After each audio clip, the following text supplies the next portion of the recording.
Welcome back. So, yesterday we were talking about some of the modifications which have been made in Monod's growth model to depict growth rate of the cultures in fermentations. So, let us see some of these modifications. For substrate inhibition beyond certain concentration, the equation number 1, where the first term of the equation is which is demonstrating the inhibition effect of the inhibitory substrate on the specific growth rate. If you see the second equation, the second term in the second equation is what is depicting the substrate inhibition effect on the specific growth rate of the culture. So, if you remember Monod's model,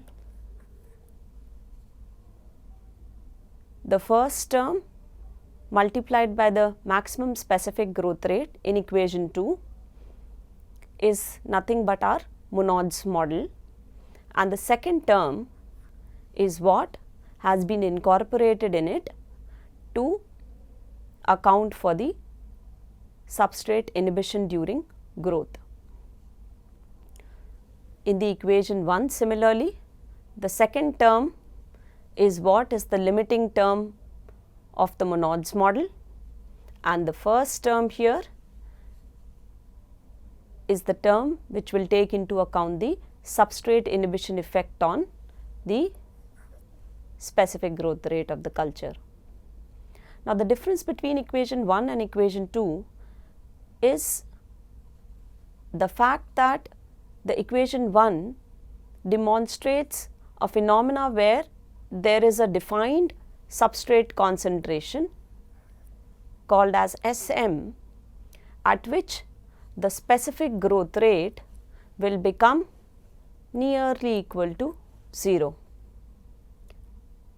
So, to understand this, you can do a substitution of S in the equation as equal to Sm, and you will be able to find that mu then becomes equal to 0.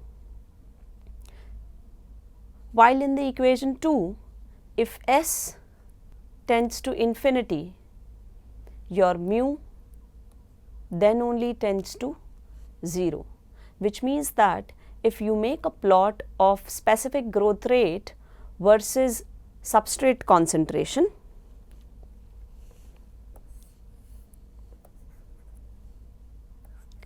then you will observe an asymptotic behavior, which states that mu is tending to 0 as S tends to infinity, while in the other case at S some defined concentration Sm, mu will become equal to 0.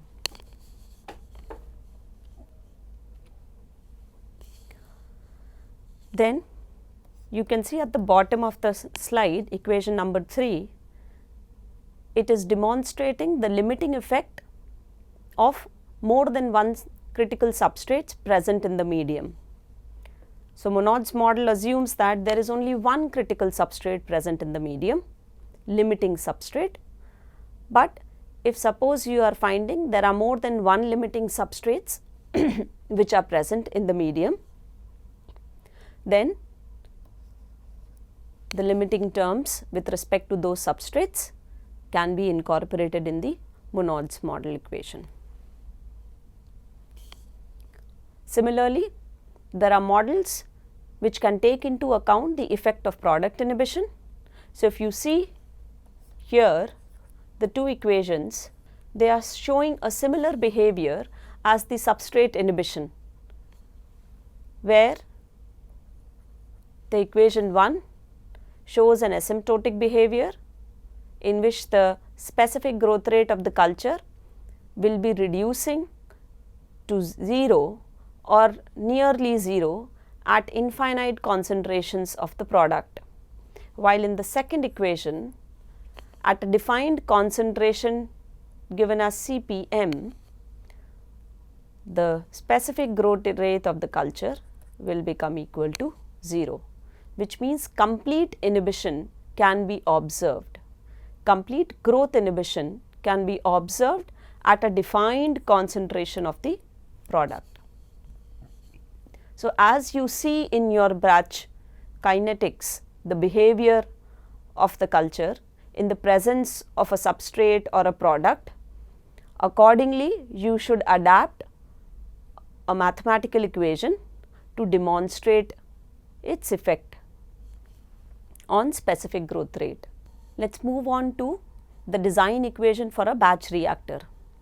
So, in a batch bioreactor, nutrients are added at the beginning and the products are withdrawn at the end. So, there is no intervention during the cultivation period, and hence it is called a closed system. So, if you do a cell mass balance for a batch reactor,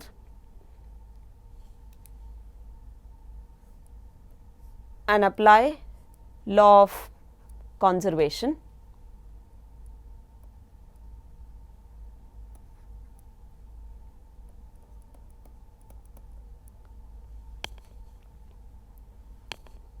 so if we do a mass balance for the reactor, then the rate of accumulation of biomass, which is on the RHS,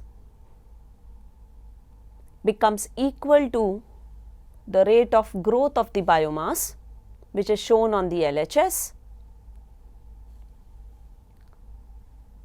in a reactor, especially in a batch reactor.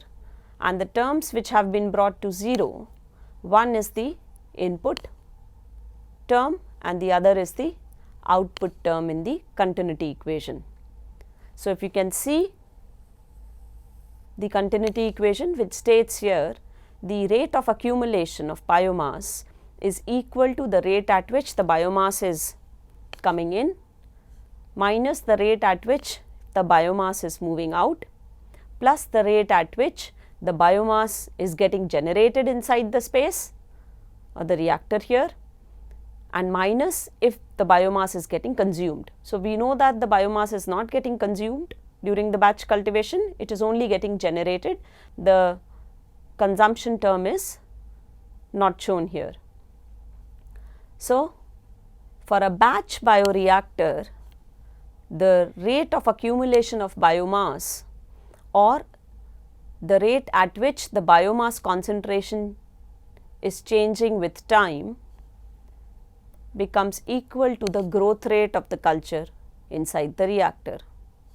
Now, if the specific growth rate of the culture can be defined by Monod's model as shown in equation 3, then you can further expand equation 2 as equation 3. So, this term is what we know as Monod's model, which talks about how specific growth rate is related to the limiting substrate concentration. So, we know dx by dt was the rate at which the growth is happening, which is nothing but specific growth rate multiplied by the cell mass concentration. Now, if we further substitute this equation, let us call it as equation 4, we know the yield coefficient, as I said in the last class, can be written as delta x by delta s. So, this is yield of biomass with respect to substrate. So, in case let us assume that x naught and s naught are the initial biomass concentration and S naught is the initial substrate concentration inside the reactor. Initial means at t time equals to 0. So, y by x can be therefore written as, if x is the final concentration then y by x is given as, for a batch, as a fraction of x minus x naught by s naught minus s, which is the amount of biomass produced in the batch fermentation per unit the substrate consumed. Now, in the equation 3, if you see equation 3, there are two variables, x and s. Now, in order to have one variable x or s so that you can integrate the equation, you need to have another equation which can relate x and s. So, this equation 4 can be used as the second equation to solve or predict x or s versus t.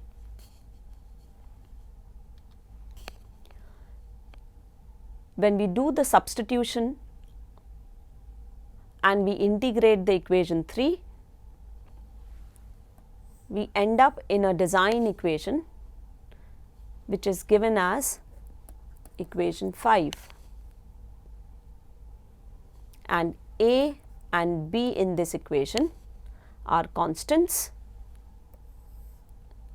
given below in terms of the initial biomass concentration, the initial substrate concentration, the yield coefficient, and the monod saturation constant. So, this entire entity is therefore a constant. Similarly, B is a club of the constants Ks, Yx by S, x naught and s naught. Now, for a batch fermentation, the cell productivity or cell volumetric productivity, where x is the biomass concentration, x naught was the initial biomass concentration. So, volumetric productivity is defined as the amount of biomass produced per unit time. We know this much amount of biomass, which is x, is getting produced in time t, which is batch time. So, then the volumetric productivity is given as x minus x naught by t, as shown in this equation. If you see product productivity, again, if P naught was the initial product concentration at time t is equals to 0, and P is the final product concentration after batch time t, then the product productivity can be given as the amount of product produced during the batch per unit time, as shown in equation 7. So, now let us talk about the product kinetics. Product kinetics would mean the rate at which the product is getting formed, or how the product concentration in a batch is changing with time. Like growth models, there are various models which can demonstrate product formation kinetics in batch fermentations. One of the well-known model equation is called Liu-Diking-Pirate equation, which can very well demonstrate growth associated and non-growth associated product formation rates.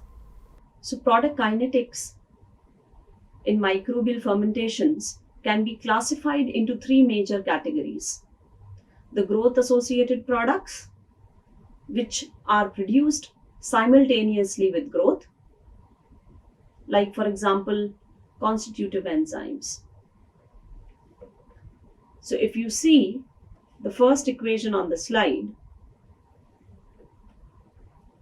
where QP stands for specific product formation rate.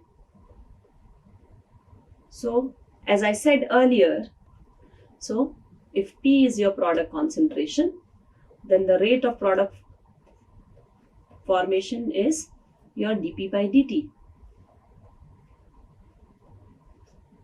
QP is your specific product formation rate, which means it is 1 by x dp by dt, where x is your biomass concentration.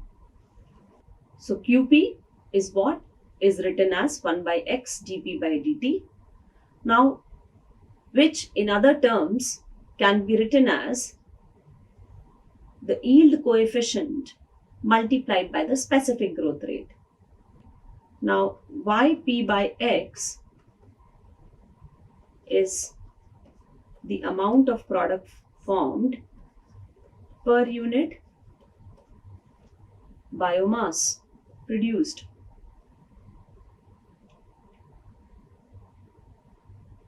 And mu is specific growth rate, can be written as 1 by x dp by dt. This is equation 1, this is equation 2. So if we want to relate Qp in terms of Yp by x and mu, if we multiply mu by Yp by x, you will see you end up in dp by dt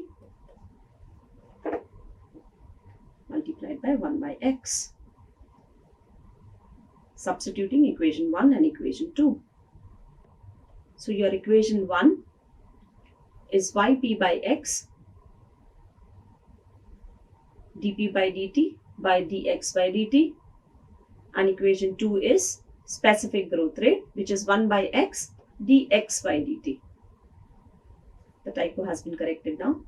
So now I hope you can understand, when you multiply equation 1 and equation 2, the RHS, you will end up in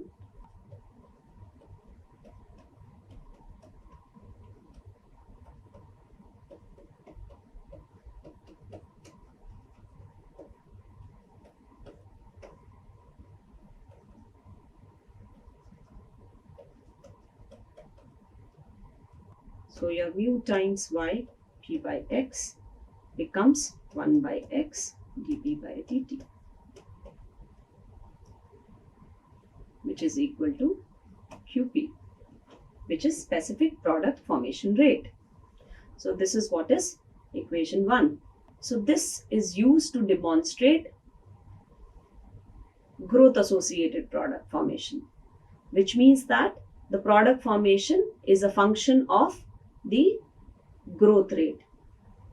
Now let's talk about another type of product formation, which is non-growth associated product formation, in which the product formation takes place during the stationary phase when the growth is not happening or the growth is 0.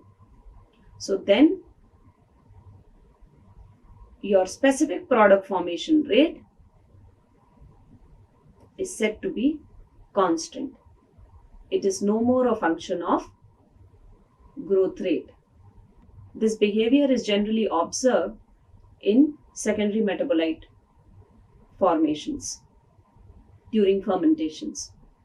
When it is a mixed growth associated product formation, then your Qp is not only a function of the growth associated part, but it is also a function of non-growth associated phase.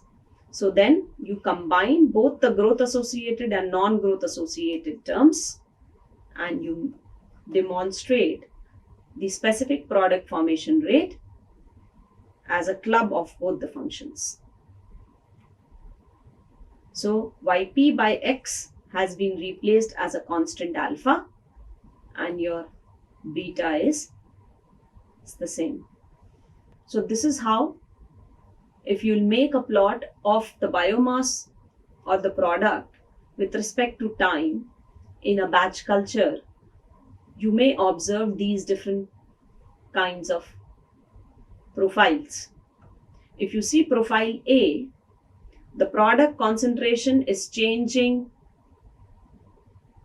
having the same trend as the biomass formation. This depicts growth associated product formation. If you see curve B, the product starts getting formed during the growth phase of the culture and is continuing in the stationary phase as well. So this is a mixed growth associated product formation. Whereas in the plot 3, you will observe that the growth has stopped at a point where the product formation has begun, which means that it is a non-growth associated product formation, and that too the rate of product formation is constant. So an example for growth associated product formation is primary metabolites formation, and non-growth associated kinetics behavior will be observed for secondary metabolites. Now, apart from well mixed stirred tank reactor configuration, which is assumed to be ideal when it is well mixed so that the contents are uniform in suspension all the time. Another ideal fermenter is the plug flow fermenter, and the kinetics is analogous to the ideal batch mixed flow fermenter. So what is a plug flow fermenter? It is a tubular flow fermenter in which the nutrients and microorganisms enter one end of the cylindrical tube, and the cells grow while they pass through that tube. So it's a long tube, and there is a lack of stirring device which prevents mixing both in the longitudinal as well as in the radial direction of the tube. Now, an ideal tubular fermenter, which we call as plug flow fermenter, we assume is without radial variations, which means that there is no variations across the radii. Examples of plug flow fermenter are packed beds or multiple stage fermenter, when there are continuous reactors combined, then also the kinetics can be equated to a plug flow fermenter type. A steady state plug flow fermenter is operated in continuous mode, which means that continuously the broth is coming inside with the starter culture, and there is a broth leaving the other end with the grown culture. A steady state plug flow fermenter, the cell concentration of an ideal batch fermenter after time t will be the same as that of the steady state plug flow fermenter at a longitudinal location where the residence time is t. Okay, let's see. So a tubular fermenter is a longitudinal tube, and there is an inlet and outlet, a continuous flow. There are no variations radially. The concentration is only changing longitudinally,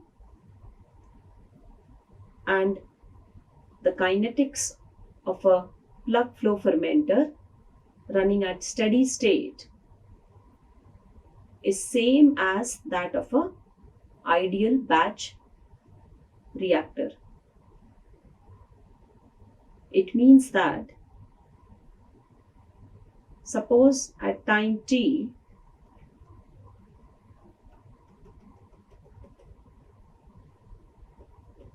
the biomass is X, so it means that it can be equated to a batch reactor which has run for a batch time of t starting from x0, and the harvest time, which is the batch time t, the final biomass is x. So the distance corresponds to the time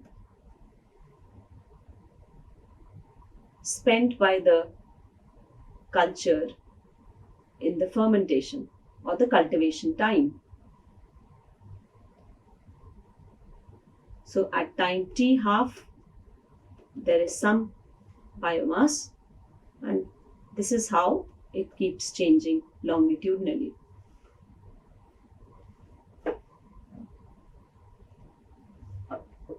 So just for clarity, I'll repeat. A steady state plug flow fermenter is operated in a continuous mode where the cell concentration of an ideal batch fermenter, which we have just studied, after time t will be the same as that of a steady state plug flow fermenter at a longitudinal location where the residence time is t.